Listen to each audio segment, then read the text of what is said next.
الرحمن الرحیم۔ حضرت حسن بصری رحمۃ اللہ علیہ نام مبارک حسن اور کنیت ابو سعید تھی۔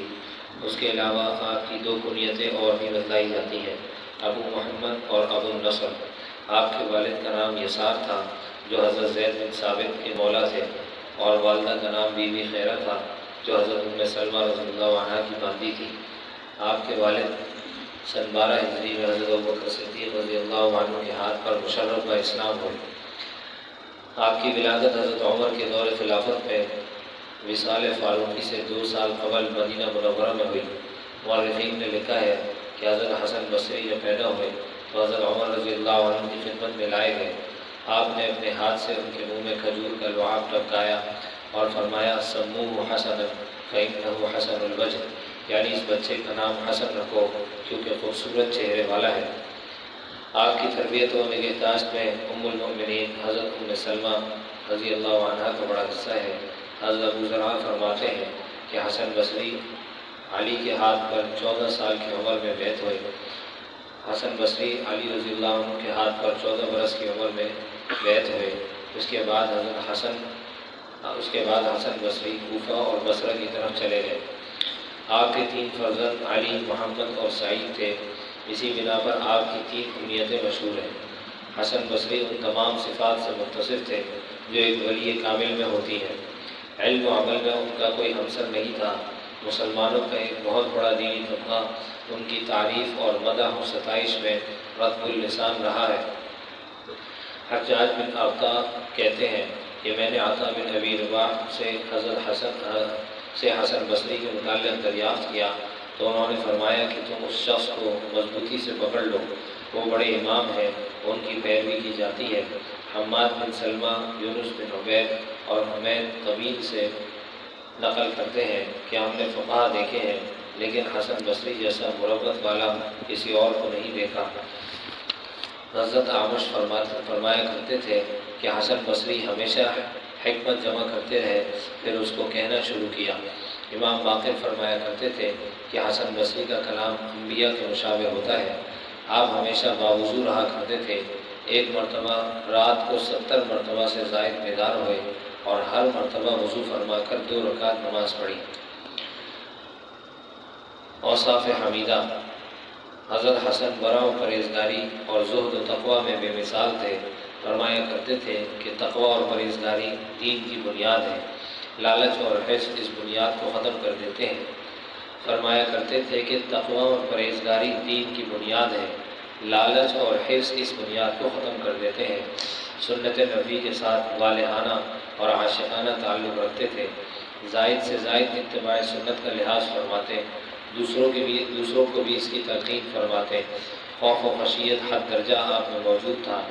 بسا اوقات فرمایا کرتے تھے کہ اس خوف سے روتا ہوں کہ کہیں کوئی ایسا قصور نہ مجھ سے سرزد ہو گیا ہو جس کی وجہ سے حق تعالیٰ یہ فرماوے کہ اے حسن، ہماری درگاہ میں تمہارا کچھ مرتبہ نہیں رہا اور اب ہم تمہاری کوئی عبادت قبول نہیں کرتے۔ ایک مرتبہ کسی جنازے کے ہمراہ قبرستان تشریف لے گئے۔ تدفین کے بعد آپ قبر کے سرہانے پر بیٹھ کر خوب روئے، پھر فرمایا اے لوگو، خبردار ہو جاؤ، دنیا کی انتہا اور آخرت کی ابتدا یہی قبر ہے۔ حدیث شریف میں ہے کہ قبر آخرت کی منزلوں میں سے ایک منزل ہے، لہٰذا ایسی دنیا سے کیوں محبت رکھتے ہو جس کا انجام یہ قبر ہے، اور اس قیامت سے کیوں نہیں ڈرتے جس کی ابتدا یہ قبر ہے۔ آپ کی یہ نصیحت کچھ ایسے درد بھرے الفاظ میں تھی کہ سارا ہی مجمع رونے لگا۔ فرمایا کرتے تھے کہ جب کوئی شخص مر جاتا ہے اور اس کے گھر والے رونا شروع کرتے ہیں تو ملک الموت اس مکان کے دروازے پر کھڑے ہو کر کہتے ہیں کہ میں نے اس کی روزی نہیں کھا لی یا اپنی روزی ختم کر چکا تھا، میں نے اس کی عمر کم نہیں کی، مجھے تو اس گھر میں پھر آنا ہے اور بار بار آنا ہے، اتنے سب ختم نہ ہو جائیں۔ پھر فرمایا خدا کی قسم، اگر گھر والے اس وقت اس فرشتے کو دیکھ لیں اور اس کی بات سن لیں تو مردہ کو بھول کر اپنی فکر میں پڑ جائیں۔ تواضع و انکساری آپ میں بہت تھی، ہمیشہ اپنے آپ کو ایک معمولی آدمی بلکہ اس سے بھی کمتر سمجھا۔ ایک دفعہ کسی شخص نے دریافت کیا کہ حسن تم بہتر ہو یا تمہارے مقابلے میں ایک کتا بہتر ہے؟ بسا اوقات کسی کتے کو دیکھ کر فرماتے کہ اللہ مجھے اس کتے کے صدقے میں قبول فرما لے۔ ان کا ارشاد ہے کہ آدمی سے جب تہجد چھوٹتا ہے تو کسی گناہ کی وجہ سے چھوٹتا ہے۔ شروع رات میں اپنے نفس کا محاسبہ کیا کرو، اور دن میں اگر کوئی گناہ ہو جائے تو توبہ کر لیا کرو تاکہ تہجد نصیب ہو۔ ان کا یہ ارشاد ہے کہ تہجد اس شخص پر گراں ہوتی ہے جس کے گناہ زیادہ ہوتے ہیں۔ حضرت حسن بصری کو اب تعالیٰ شانہ نے تقریر کرنے کا بڑا ملکہ عطا فرمایا تھا۔ ہفتے میں ایک بار واعظ ہوتا تھا۔ عوام کی بہت بڑی تعداد آپ کا واعظ سننے کے لیے جمع ہوا کرتی تھی، جس میں اپنے اپنے زمانے کے صلحاء واقعہ تک شریک ہوا کرتے تھے۔ لیکن ایک خاص دستور آپ کا یہ تھا کہ جس واعظ میں حضرت رابعہ بصریہ شریک نہ ہوتی، آپ بھی واعظ نہ فرماتے۔ لوگوں نے اس کی وجہ دریافت کی۔ فرمایا جو شربت ہاتھیوں کے برتن میں آتا ہو اس کو چوٹیوں کے برتن میں کیسے بھرا جا سکتا ہے؟ حضرت علی کرم اللہ وجہ جب بصرہ میں تشریف لائے تو حسن بصری کی محفل میں تشریف لے جا کر دریافت کیا کہ حسن تم عالم ہو یا طالب علم؟ فرمایا کچھ بھی نہیں، ہاں جتنا حضور اکرم صلی اللہ علیہ وسلم سے پہنچا ہے اس کو بتلا دیتا ہوں۔ حضرت علی نے فرمایا یہ جوان واعظ کہنے کے لائق ہے۔ یہ فرما کر وہاں سے روانہ ہو گئے اور تمام واعظوں کو واعظ کہنے کی ممانعت کر دی۔ کتب تواریخ میں آپ کے بہت سے واقعات اور ارشادات موجود ہیں، جن میں سے چند جو اس کتاب کے موضوع کے مناسب ہے یا تحریر کیے جاتے ہیں۔ ایک مرتبہ حضرت حسن بصری سے کسی نے کہا کہ یہاں ایک شخص ہے جو ہمیشہ تنہا رہتا ہے۔ ایک دن حسن بصری اس سے ملنے گئے اور فرمایا کہ تم خلوت پسند آدمی معلوم ہوتے ہو، لوگوں سے کیوں ملاقات نہیں کرتے؟ کہا کہ ایک کام میں مشغول رہتا ہوں، اس وجہ سے لوگوں سے ملنے کی ہمت نہیں ہوتی۔ فرمایا یہاں حسن بصری رہتے ہیں، ان سے ضرور ملاقات کیا کرو، ان کے پاس جاتے رہا کرو۔ کہنے لگا جس کام کی وجہ سے اور لوگوں سے نہیں ملتا، حسن بصری سے بھی نہیں مل سکتا۔ دریافت کیا کہ وہ کون سا کام ہے؟ کہنے لگا جب صبح کرتا ہوں تو اللہ کی نعمتیں اور اپنے گناہوں کو دیکھتا ہوں، بس نعمتوں کا شکر اور گناہوں سے توبہ کرتا رہتا ہوں۔ فرمایا تو حسن بصری سے بھی زیادہ سمجھدار ہے، بس اپنے ہی کام میں مشغول رہنا۔ حضرت حسن بصری نے ایک جوان آدمی کو دیکھا کہ ہنسنے میں مشغول ہے۔ آپ نے فرمایا کہ کیا تو پل صراط پر کو گزرا ہے؟ اس نے عرض کیا کہ نہیں۔ آپ نے پوچھا کہ تجھے معلوم ہے کہ تو جنت میں جائے گا یا دوزخ میں؟ اس نے عرض کیا نہیں۔ آپ نے فرمایا کہ پھر یہ ایسی کیسی ہے؟ راوی کہتے ہیں کہ اس قصے کے بعد اس کو کسی نے ہنستے ہوئے نہیں دیکھا۔ فرمایا کرتے تھے کہ دوزخ میں سے ایک شخص 1000 سال بعد نکلے گا، کیا ہی اچھا ہو کہ وہ آدمی میں ہی ہوں۔ فرمایا کرتے تھے کہ اللہ جل شانہ کسی بندے کے ساتھ خیر کا ارادہ فرماتے ہیں تو اس کو اہل و عیال میں مشغول نہیں ہونے دیتے۔ یہاں یہ بات خاص طور پر یاد رکھنے کی ہے کہ اہل و عیال کے حقوق کی ادائیگی اور چیز ہے اور ان میں مشغول ہونا دوسری چیز ہے۔ فرمایا کرتے تھے کہ تواضع کی شرط یہ ہے کہ جب آدمی گھر سے نکلے تو جس کو بھی دیکھے اپنے سے افضل سمجھے۔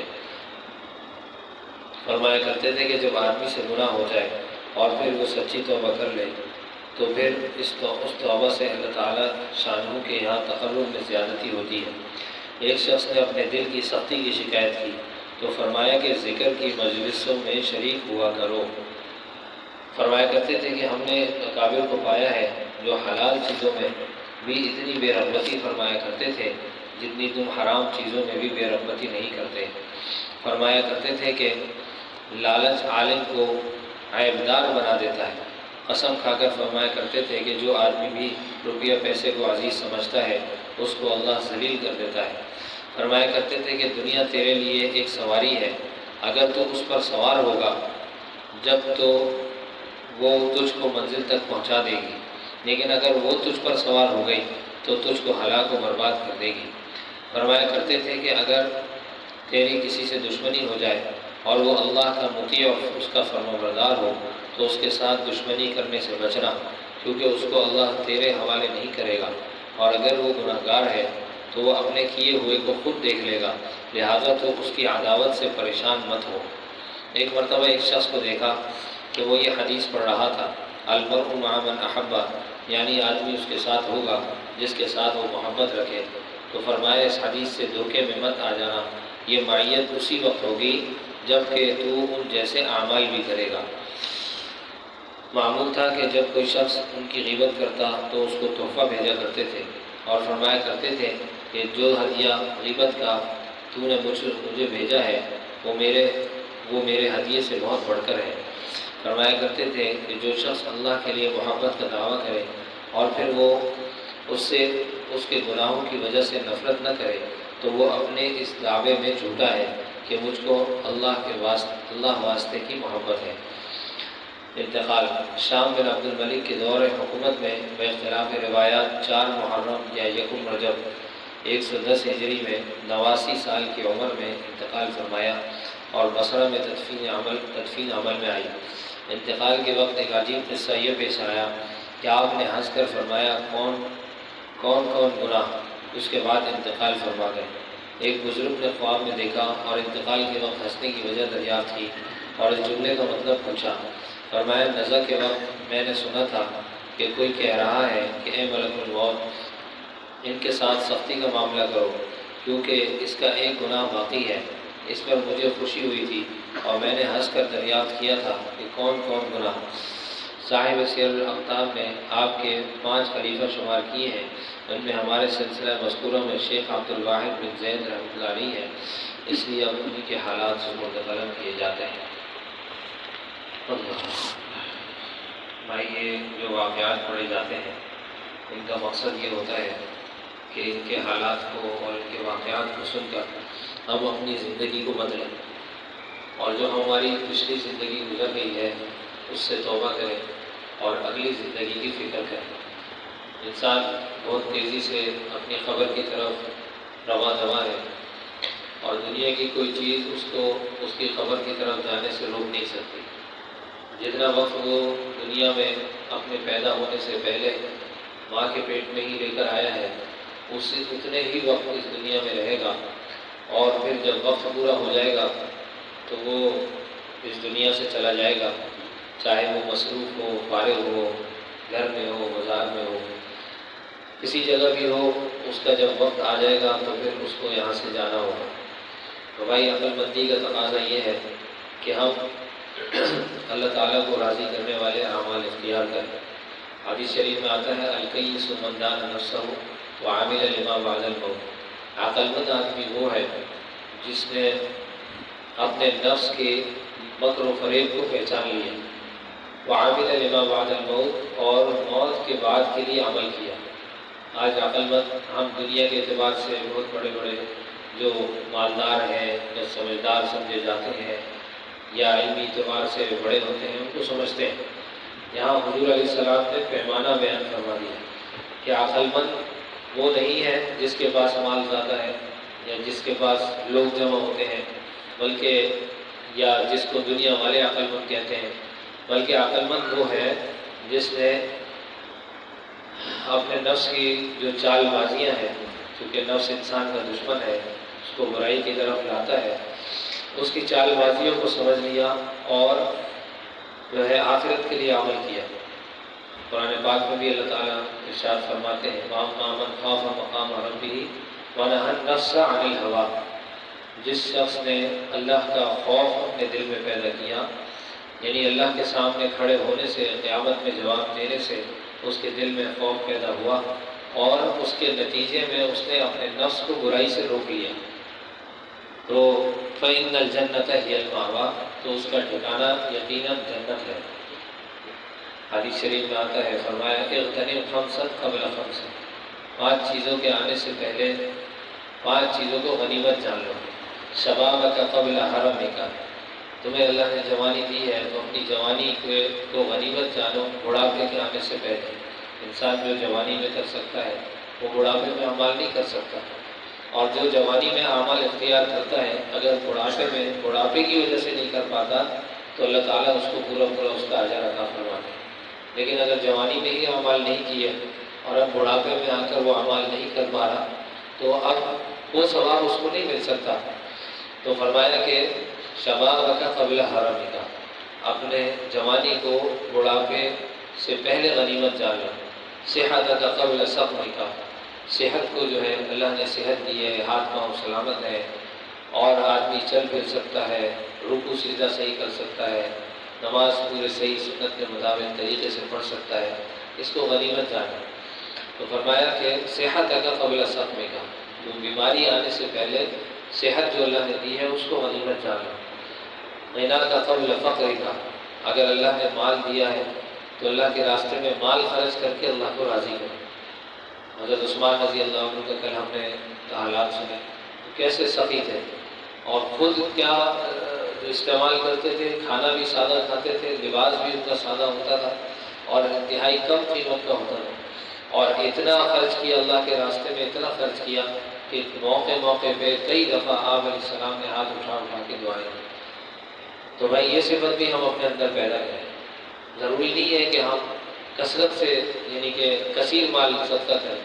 صدقہ تو اللہ نے دیکھیں وقت کوئی تعداد متعین نہیں کی، 1 روپیہ 10 روپے 20 روپے بھی اگر آدمی صدقہ کرتا ہے، لیکن اخلاص ہے، اللہ کے لیے ہے، اللہ کے ہاں اس کا اجر بہت زیادہ ہے، اور اخلاص کی بنیاد پر اجر بڑھتا جاتا ہے۔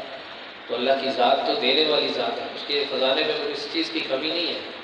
لہٰذا یہ شیطان کا دھوکہ ہوتا ہے کہ شیطان کہتا ہے کہ بھئی اتنے سے پیسے صدقہ کرنے سے کیا فائدہ، جمع کر لو، پہلے بہت سارے جمع ہو جائیں اس کے بعد صدقہ کر دیں۔ وہ پیسے جمع ہی نہیں ہوتے، وہ کہیں نہ کہیں خرچ ہو جاتے ہیں اور صدقہ آدمی سے رہ جاتا ہے۔ تو اس لیے جو نیکی کا موقع سامنے آ جائے، دل میں بات آ جائے اور کرنا آسان ہو، فوراً اس نیکی کو آدمی کر لے، کل پر آگے وقت پر نہ ٹالے۔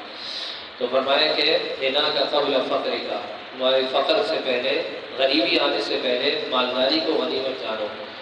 فراغ کا قبل شغل کا، اور اپنے فراغت کے جو اوقات ہیں، اللہ نے اگر وقت فارغ دیا ہے اور مصروفیت نہیں ہے تو فرمایا اس وقت کو مشغولیت کے آنے سے پہلے غنیمت جاننا۔ اب ہم یہاں مسجد میں اس وقت موجود ہیں، ہمیں ہر قسم کی فراغت حاصل، ہم ابھی دنیا کے کاموں سے آزاد ہیں، تو اس وقت کو ہم غنیمت جان لیں۔ اور فرمایا حیات کا قبل موت کا، اپنی زندگی کو اپنی موت کے آنے سے پہلے غنیمت جانو۔ اشاروں کا جو ہے وہ خلاصہ آخر میں ذکر فرمایا۔ تو بھائی اصل بات یہی ہے کہ ہم جو ہے آخرت کی فکر اپنے اندر پیدا کریں، پھر سارے کام آسان ہو جاتے ہیں۔ جب آدمی میں آخرت کی فکر سے ہوتی ہے، اعمال کرنا بھی آسان ہے، معاملات کو درست کرنا بھی آسان ہے، لوگوں کے حق ادا کرنا، حقوق ادا کرنا بھی آسان ہے، اللہ کے حقوق ادا کرنا بھی آسان ہے۔ اللہ تعالیٰ مجھے بھی آپ کو بھی عمل کی توفیق دے۔ الحمدللہ رب العالمین والعاقبۃ للمتقین والصلاۃ والسلام علی سید الانبیاء والمرسلین۔ اللہم انا نسألک الہدی والتقی والعفاف والغنی۔